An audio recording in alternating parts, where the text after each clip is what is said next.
We got some goalkeeper news. Liverpool's Alisson Becker will be sidelined with a reported hamstring injury, and reputable journalist David Ornstein has estimated that he will be out for 6 weeks, which places his return after the November international break. So what does this mean for Liverpool? Well, this means that the big Georgian Giorgi Mamardashvili will make his Premier League debut this Saturday against Chelsea. It also means that we might have seen the last of Alisson as Liverpool's first-choice keeper. More on that in a second. Giorgi Mamardashvili signed for £25 million plus add-ons, so essentially £30 million, on August 27, 2024. That is when it was first reported, making him the first incoming transfer in the Slot era. Now, he would remain on loan at Valencia for the season, but this is a significant piece of information because of the presence of Alisson. Alisson is one of the best goalkeepers in the world, top 3 in my opinion, but he's had some muscle injuries, and he's in his early 30s, plus he was a Klopp signing, not a Slot signing. These big-time managers have big egos, and they want to win with players that they sign. Slot obviously knows how good Alisson is, but like I said, he didn't sign him. You don't sign a keeper of Mamardashvili's class to sit him on the bench for, 5 years, assuming that's what Alisson has left minimum at a top club. That would mean that Gio would be Liverpool's full-time starter at 30 years old, and I'm sure he's not okay with that. He wants to start in maybe 2 years minimum.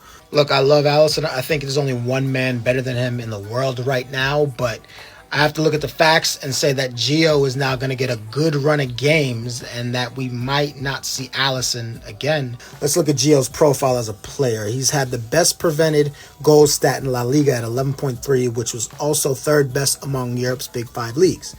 He's had great shot-stopping metrics. He made 103 saves last season for a 73% saves percentage. He's 6'6", and he's left-footed, and he's known for winning a lot of aerial duels.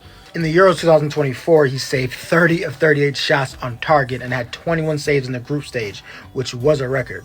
From what I've seen as a former goalkeeper, Gio is a hair under world class. Supreme shot stopper, amazing reflexes, and he covers the goal extremely well with his big size. He's calm in 1v1s, and he never overcommits. Valencia often played deep, so he took a lot of firepower and pressure, and he performed extremely well.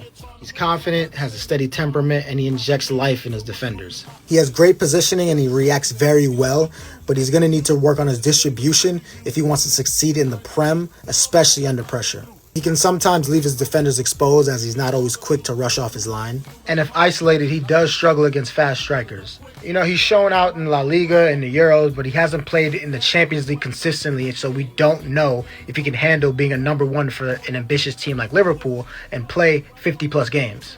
I expect Liverpool to adopt a deeper back line without Alisson so that they can play more direct. He has the skill set and the profile to succeed, and he's going to get a chance, I feel, to keep that starting spot.